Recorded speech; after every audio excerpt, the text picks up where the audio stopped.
There's part of this whole aging process that's really getting in my way.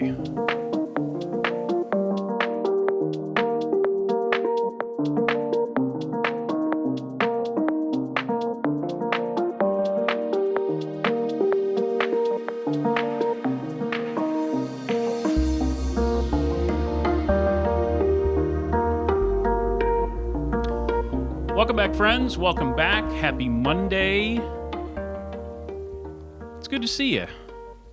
So I'm going to peel back the curtain of mystery a little bit. So normally I shoot these videos on the weekend, Saturday or Sunday, because it's nice and quiet here in the roastery, and there's less road noise going on right out there. And so I came in yesterday and shot this, and I have this fancy new lens for my camera because I wanted to get some of that sweet bokeh that all the cool kids here on the YouTubes use. And that is basically, I am in focus, but the background is just slightly blurry. And so I came in yesterday to set all this up, and I was wearing my contact lenses. Now, the problem is that when I'm wearing my contact lenses, I cannot see anything up close. So the viewfinder, the digital viewfinder, no good. The screen, no good. So I couldn't tell what was in focus and what wasn't in focus because everything was out of focus. So I'm back here again, doing it today, and hopefully it looks a little better. And normally when I would turn off the camera, then I would sometimes change my shirt, and I would shoot the video for Wednesday for the same reasons. I'm not going to do that today because I still would like a couple more questions. I've gotten a handful, but a couple more. Consider it like an Ask Me Anything, as long as you think I can answer it and it's not gross. Put them down in the comments section, and I'll scamper back in here sometime and do the video for Wednesday. Also, my buddy Tommy, I've mentioned his Chicago History podcast. He is actually now putting those here on YouTube. Right now, it's just audio only. Sometimes he does interviews. I know he posted one a couple days ago that was like a Zoom interview. So if you have any interest in the history of Chicago that isn't the 85 Bears, the Billy Goat Tavern, things like that, check out the Chicago History podcast right here on YouTube. All right. Can you fire customers? Oh, yeah. Yeah, you certainly can. I've fired quite a few in my day. Some of them intentionally. When I first moved to Indianapolis, I worked in record stores. And I worked for a great guy. And he was the one that, I may have mentioned it before, he's the one that actually turned me on to jazz, like traditional jazz. And when he would have a contentious interaction with a customer, at the end of all that, he would say something to the effect of, I understand why you never want to shop here again. Which was a very passive-aggressive way of saying, don't come back.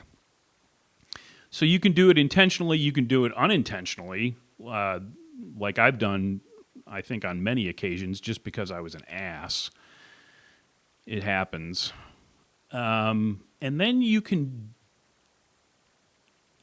in a way, fire customers en masse just by restructuring your business. And viewer and commenter Doug sent me, hello Doug, sent me a story about a bike shop in, I'm pretty sure it was the UK somewhere, that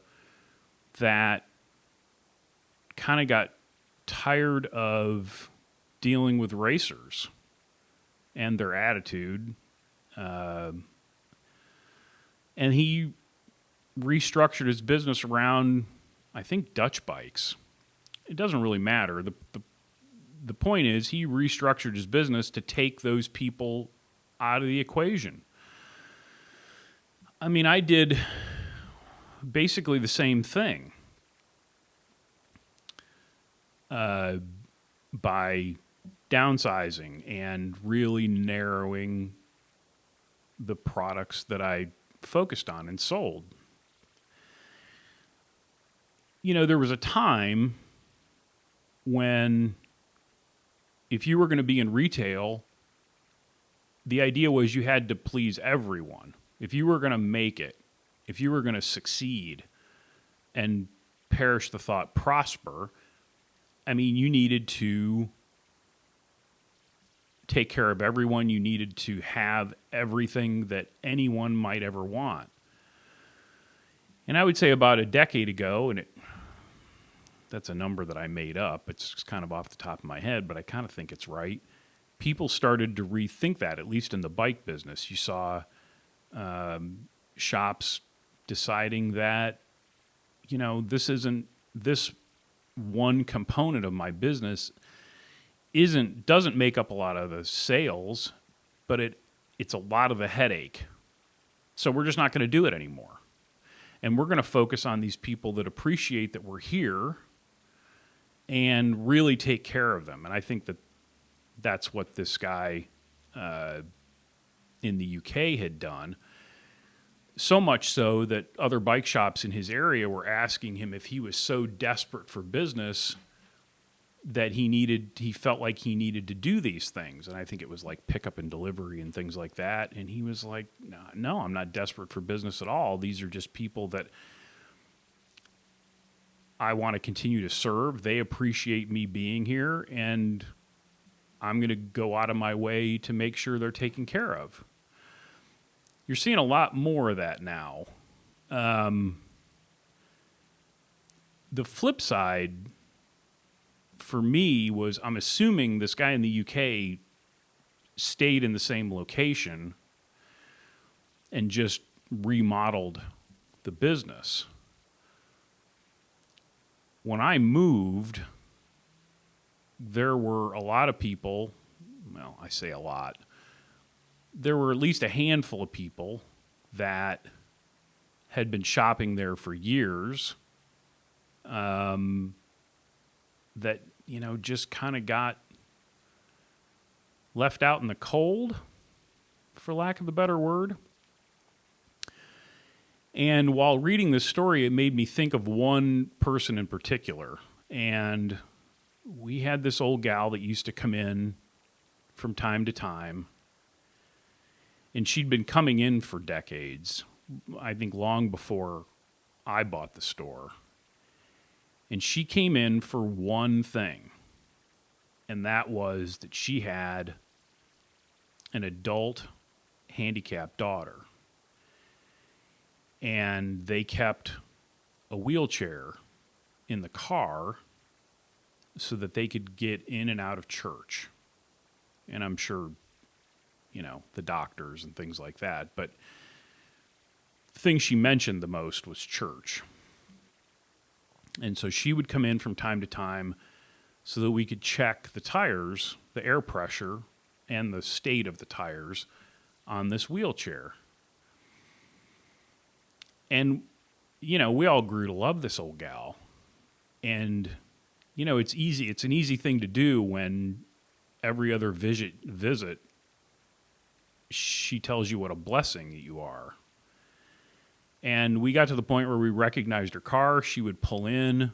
Sometimes she would come in if we were busy. Other times we'd see her pull in and we'd just walk out there and she'd open the trunk and we'd pull the wheelchair out and take it into the store, air up the tires.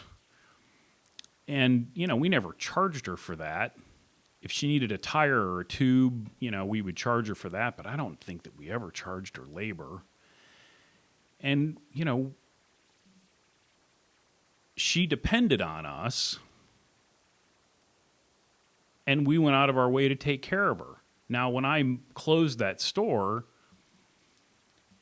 the one employee that I had at the end who had been with me from the very beginning, I think we both at one point kind of said, what is she going to do? I hope and I would assume that she found someone to take care of her. But those are the kind of things that, the upside is you shed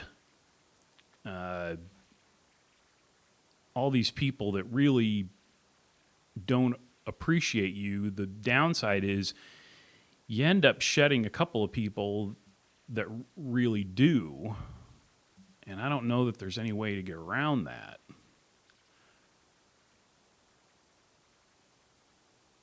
Get your questions down in the description or the comments, Now would be a great time to hit that thumbs up button. We need to bow down to our benevolent overlords and pay homage to the almighty algorithm.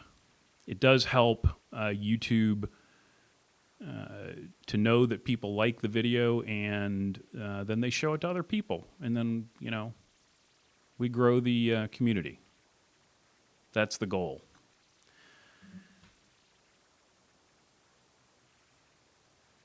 Until next time, be nice.